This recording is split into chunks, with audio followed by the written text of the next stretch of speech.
আজকের ভিডিওতে আমরা গ্যাসের গতিতত্ত্বের তৃতীয় পর্বতে গ্যাসের গতিতত্ত্বের যে অ্যাজাম্পশন মানে স্বীকার্যগুলো নেওয়া হয়েছে সেগুলো আলোচনা করব।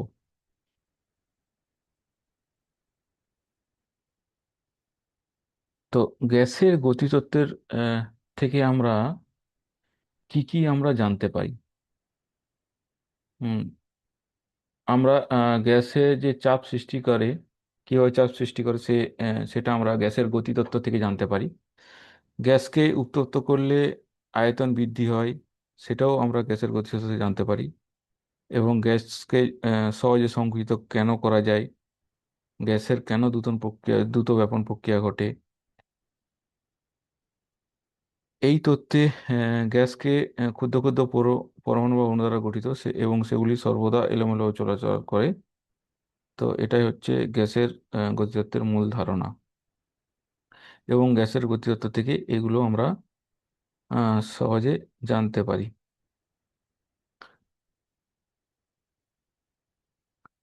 তো এরপর জানবো যে গ্যাসের গতিতত্ত্বের স্বীকার্য। প্রথম যে স্বীকার্য সেটা হলো গ্যাস অসংখ্য ক্ষুদ্র ক্ষুদ্র অণু বা পরমাণু দ্বারা গঠিত। এটা প্রথম আহ, ধরে নেওয়া হয়েছে। দ্বিতীয়, যে গ্যাসের অণুগুলির যে ভর সেগুলিকে বিন্দু ভর হিসাবে ধরা হয়েছে, কারণ গ্যাসের প্রতিটি অণুর আকার মোট আয়তনের তুলনায় অত্যন্ত ছোট, এবং অণুগুলি কোনো নির্দিষ্ট কোনো আয়তন একদম উপেক্ষণীয়। সেগুলো সেই জন্য এদেরকে বিন্দু বিন্দু হিসাবে ধরা হয়েছে, এবং এই কারণে গ্যাসের অধিকাংশ স্থানই ফাঁকা থাকে।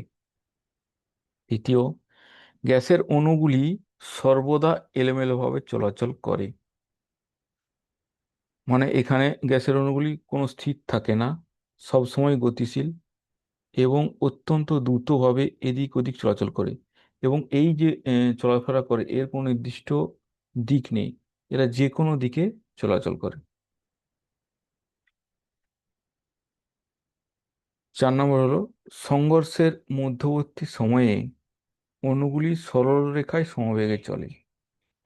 এটা একটি গুরুত্বপূর্ণ তথ্য। এখানে ধরে নেওয়া হয়েছে যখন কোনো গ্যাসের অণু অন্য কোনো অণুর সাথে বা কোনো পাত্রের দেওয়ালের সাথে যদি যখন সংঘর্ষ হয়, সেই সংঘর্ষ হওয়ার ফলে অণুগুলিকে ধরে নেওয়া হয়েছে যে সেটি সরল রেখায় চলবে এবং সমবেগে চলবে। অর্থাৎ এটি হচ্ছে নিউটনের প্রথম গতিসূত্র অনুসরণ করা চলে। এটা হচ্ছে এখানে এই গ্যাসের গতিসূত্রে ধরে নেওয়া হয়েছে। 5 নম্বর যেটা হলো, এই সংঘর্ষগুলি হবে সব সবগুলি স্থিতিস্থাপক সংঘর্ষ। তো স্থিতিস্থাপক সংঘর্ষের ফলে কি হয়?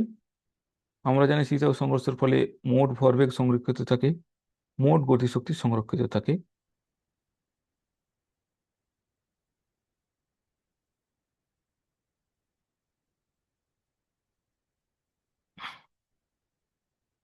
6 নম্বর হলো সংঘর্ষের সময় অত্যন্ত ক্ষুদ্র।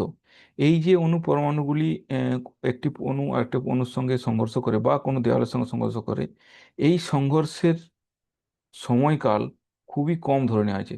আচ্ছা, তাৎক্ষণিক, একদম নগণ্য, খুব খুব কম টাইমের মধ্যে এগুলি একে সংঘর্ষ করে আবার সেটা অন্য একটা দিকে চলে যায়।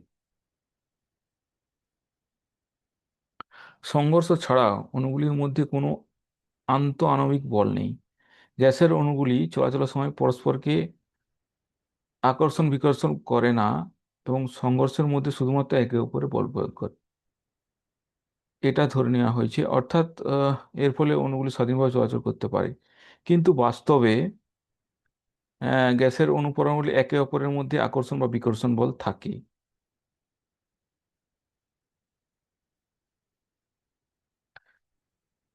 গ্যাসের অণুগুলি নিউটনের গতিসূত্র মেনে চলে। প্রত্যেক অণুর গতি নিউটনের গতিসূত্র অনুসরণ করে, ফলে সংঘর্ষের ফলে ভরবেগ পরিবর্তিত হয়। ভরবেগ পরিবর্তন হার থেকে আমরা বল নির্ণয় করতে পারি।